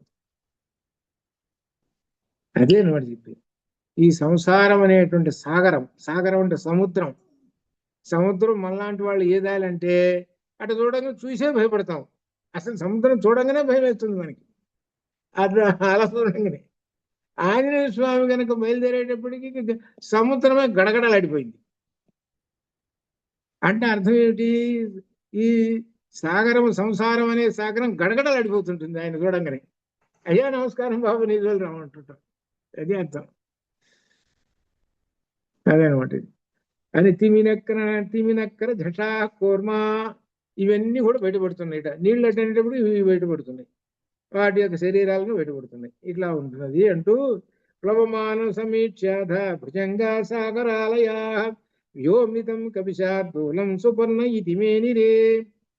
ఆకాశం మీద ఎగురుతున్నటువంటి హనుమ సముద్రమున నివసించుతున్న సర్పములు చూచి ఏమనుకున్నాడు? అయ్యో హే నాయనో, ఆకాశంలో ఉన్నాడురా మన శత్రువు, ఎన్ని తిన్నాడో మనల్ని, ఎన్నిసార్లు పెట్టాడో కదా ఆ గరుత్మంతుడు. చూస్తుంటే గరుత్మంతుడయ్యా, ఆంజనేయ స్వామి ఉంది, ఆకాశంలో ఉంది. కానీ వాళ్ళకి గరుత్మంతుడు అనిపిస్తున్నాడు. ఎందుకంటే గరుత్మంతుడు ఏం చేసేవాడంటే, ఈ పాములు సముద్రంలో దాక్కున్నాయి, వాటిని తినాలి. అందుకని ఏం చేస్తాడంటే ఆ గరుత్మంతుడు ఒక్కసారి రెక్కతోటి నీళ్ళని ఇలా అంటాడు. ఇలా అనేటప్పుడు ఈ నీళ్ళన్నీ ఆకాశంలోకి ఎగురుతాయి. నీళ్ళన్నీ ఆకాశంలోకి ఎగిరితే కింద ఇక్కడ ఖాళీ కనబడుతుంది. సముద్రంలో ఖాళీ కనపడంగానే ఆ పాములు కనపడితే పుట్టుక్కన పొడుచుకుంటాడు 4 పాములని. 4 పాములు పొడుచుకుని నోట్లో వేసుకోయిన తర్వాత ఆకాశంలో నీళ్లు మళ్ళీ ఇటు వస్తాయి కదా, మళ్ళీ ఏం చెప్పి మళ్ళీ ఇటు అంటాడు, మళ్ళీ 4 కాగానే మళ్ళీ పొడుచుకుంటాడు. ఇది గరుత్మంతుడు ఈ విధంగా చంపుకు తింటుంటాడు పాముల్ని. కాబట్టి వాటికి అనుభవం కాబట్టి అవి ఉంటున్నాయి. అయ్యా మళ్ళీ గరుత్మంతుడు వచ్చాడండి ఆకాశంలోకి, ఈ కొత్తగా ఉన్నాడంటే ఈ గరుత్మంతుడు. ఏందో ఈ గరుత్మంతుడికి మాత్రం తోక ఉన్నదే. ఈయన గరుత్మంతుడు ఏంటో చూస్తుంటే మళ్ళీ నేను ఒక రకంగా చూస్తుంటే, ముక్కు చూస్తుంటే గరుత్మంతుడు ముక్కులాగా ఉందే, మళ్ళీ అడలుకు పోతున్నాయి. అది అంటే ఏంటన్నమాట, పంచముఖ ఆంజనేయ స్వామిని ఆ గరుత్మంతుని యొక్క రూపం చూస్తుంటే అది ఆ లోపల ఉన్న పాములు, మనలో ఉన్న పాములు చస్తుంటాయి, చూసే చస్తుంటాయి. అది అట్లా అనమాట. ఇక్కడ చెబుతున్నాడు, ప్రమాణం సమీక్షాధ భుజంగా సాగరాలయా వ్యోమితం కపిశార్థం సుపర్ణ ఇతి మేనిరే. అయ్యా గరుత్మంతుడండి అని అనుకునేటి అవి. ఆ తర్వాత 10 యోజన విస్తీర్ణ 30 యోజనమాయత ఛాయావానర సింహస్య జలే చారుతరా భవత్తు. సముద్రం మీద వెళ్తున్నటువంటి ఆ హనుమ యొక్క నీడ 10 యోజనాల వెడల్పు 30 యోజనముల పొడవుతో చాలా అందంగా ఉన్నది. కాబట్టి ఎంత ఉన్నాడో మనమే ఊహించుకోండి. వామ్మో, ఎంత ఉన్నాడు? 10 యోజన వెడల్పుట అంటే యోజన అంటే 8, 10 × 80 మైళ్ళు వెడల్పు. పొడవు ఎంత? 30 యోజనాలు, 30 × 8. ఓ బాబోయ్, ఇంకేముంది మరి? సామాన్యమైనటువంటిది ఒక లెక్క చెప్పుకుంటూ వచ్చాడు అనమాట. అంత పెద్దమైనటువంటి ఆ రూపం అందంగా కనబడుతున్నది అంటూ శ్వేతాభ్రఘన రాజీవ వాయుపుత్రానుగామిని తస్య సా సుశిభే ఛాయ వితతాలవణాంభసి. వాయుపుత్రుని వెంట అనుసరిస్తూ వస్తున్న ఆ మహాత్ముని నీడ, ఆ మహాత్ముని యొక్క నీడ సముద్ర జలములలో దట్టమైన తెల్లని మేఘముల వలె ప్రకాశించెను. ఇక్కడ ఒక విశేషం ఉంది. ఏమిటంటే ఉపనిషత్తు ఇక్కడికి వస్తున్నది. ఛాయా తపోవదంతి. ఎక్కడ చెప్పుకున్నాం? కఠోపనిషత్తులో చెప్పుకున్నాం. ఛాయా తపోవదంతి అక్కడ చెప్తున్నాడు. ఆతపము అంటే ఎండ, ఛాయ అంటే నీడ, నీడ అనమాట. ఇక్కడ ఆ విషయాన్ని ఇక్కడ మనకు గుర్తు చేస్తున్నాడు. ఏమిటంటే మహాత్ముని యొక్క నీడ సముద్ర జలములలో దట్టమైన తెల్లని మేఘము వలె ప్రకాశించెను. ఆయన యొక్క నీడ సముద్రములో తెల్లని మేఘములాగా కనబడుతూ ఉన్నదిట. అంటే అర్థం ఏంటి? ఈయన ఛాయ అనేటువంటిది ఏమిటనమాట, నల్లంగా ఉంటుంది. కానీ ఇక్కడ ఛాయ తెల్లగా కనబడుతున్నది. అనగా ఏమాత్రం జీవాత్మ పరమాత్మ ఏకమైనటువంటి ఒకటే రూపమైనటువంటి పరమాత్మ రూపము ఒక్కటే. ఆ తెల్లని రూపం పరమాత్మ రూపం. ఏకమేవా ద్వితీయం బ్రహ్మ, అది ఇక్కడ కనబడుతున్నది. ఇక్కడ అది దీనిలో ఉన్నటువంటి ధ్వనిగర్భితమైనటువంటి అర్థం అనమాట. తెల్లని మేఘముల వలె ప్రకాశించెను. వాయుపుత్రుని వెంట అనుసరించుతూ వస్తున్న మహాత్ముని నీడ, ఇక్కడ ఏం చెబుతున్నాడో చూసుకోండి. ఆ మహాత్ముని నీడ సముద్ర జలములలో దట్టమైన తెల్లని మేఘముల వలె ప్రకాశించెను అని చెబుతున్నాడు. అనగా అర్థం ఏమిటనమాట, ఆ పరమాత్మ అనేటువంటి వాళ్ళు ఇద్దరు కనపడుతున్నారేమో. ఆకాశంలో ఒక ఆయన కనపడుతున్నాడు, నీళ్లలో ఒక ఆయన కనపడుతున్నాడు. కాబట్టి ఇద్దరు కనపడుతున్నారే. కాదయ్యా, ఇద్దరు కాదే, ఒకడేనయ్యా. ఆ ఒకడే తెల్లంగా కనపడుతున్నాడు. ఏకమేవా ద్వితీయం బ్రహ్మ. అది మన బాలాజీ కనుక వింటే వెంటనే పట్టేస్తాడు ఇక్కడ. అది తర్వాత 79 సుశుభేశ మహాతేజ మహాకాయో మహాకపి వాయు మార్గే నిరాలంబే పక్షవాణి వపర్వత. గొప్ప తేజస్సు గొప్ప శరీరము కలిగినటువంటి ఆ మహాకవి ఏ ఆధారము లేని ఆకాశంలో వాయు మార్గములో రెక్కలు గల మహాపర్వతం. ఆధారము ఇక్కడ గొప్ప విశేషం. ఆకాశములో, ఆకాశం అంటేనే శూన్యమని అర్థం. ఆధారం ఏమన్నా ఉన్నదా? ఆధారం ఏమి లేదు. ఆధారం లేకుండా మహాపర్వతం వలె ఎలా వెళుతున్నాడంటే వాయు మార్గంలో వీడి రెక్కలు ఉన్న పర్వతం వలె పరిగెత్తున్నట్ట. ఎంత విశేషమైనది దీనిలో. ఆధారము లేకుండా మనం ఉన్నామని అంటే అందరూ స్థావర జంగమాలన్నిటికీ ఆధారము ఏమిటి? భూమి. మరి ఆయన ఆకాశంలో పోతున్నాడు కదా, పోతున్నటువంటి ఆయనకి ఆధారం ఏమింది? ఏదైనా పట్టుకున్నాడా ఏమిటి? ఏమీ లేదు, వెళ్ళిపోతూనే ఉన్నాడు ఆయన. ఎక్కడ ఆగే పని లేదు, వెళ్ళిపోతున్నాడు ఆయన. ఆకాశంలో వెళ్ళిపోతున్నాడు. ఏమిటి ఇదనంటే మూలాధార చక్రం నుంచి ఆజ్ఞాచక్రం దాకా ఆకాశము.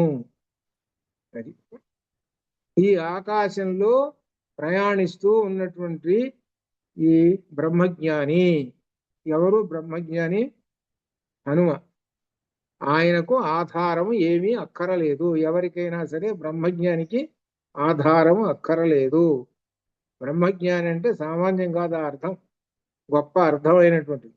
ఆయన షట్చక్ర భేదన తీసుకొని వెళ్ళిపోతూ ఉంటుంటారు. వాళ్ళకి ఏ ఆధారం అక్కర్లేదు. అదంతా ఆకాశ మార్గము. అది ఇక్కడ దీనిలో చెబుతున్నది. ఈయన ఎటువంటి వాట? మహాతేజ. ఒకటి 79లో ఒక విశేషణాలు వేస్తున్నారు చూడండి. 79వ శ్లోకంలో మహాతేజ, మహాకాయో, మహాకపి 3 వేశారు. ఈ మూడిటికి కూడా మహా మహా మహా వేశారు. ఆ మహా అనేటువంటి విశేషణం ఎప్పుడు వేస్తారంటే రెండోది లేనప్పుడు వేస్తారు. అంటే మహాకపి అంటే అంతటి గొప్ప కవి కపి కోతి ఇంకొకటి లేదు అని అర్థం. ఈయనే మహాకవి. ఎంతో ఉన్నారండి, 100 కోట్లు ఉన్నారండి వానరులు. వాళ్ళల్లో మహాకవి ఎవరు? హనుమే. ఇంకా సుగ్రీవుడు కాదు, వాలి కాదు, ఎవరు కాదు. అది అర్థం అనమాట. మహాశబ్దం వేసేది అప్పుడు వేస్తారనమాట మహాశబ్దం. అట్లనే మహాకాయో, గొప్ప శరీరం. ఈయన శరీరం ఎంత పెంచుతాడో తెలుసా? ఎవరికి చేత కాదు. ఒకవేళ ఎవరన్నా కాస్త పెంచాడు అనుకో, వాళ్ళకన్నా డబుల్ త్రిబుల్ పెంచేస్తాడు ఈయన. చిన్నప్పుడే ఆయన ఏం చేశాడు? ఆకాశంలో వరను పరిగెత్తాడు. 5,000 కిలోమీటర్లు పరిగెత్తాడు, క్షణంలో పరిగెత్తాడు. ఆ సూర్యుడిని చూసి యాపిల్ పండు అనుకున్నాడు, తినాలనుకున్నాడు.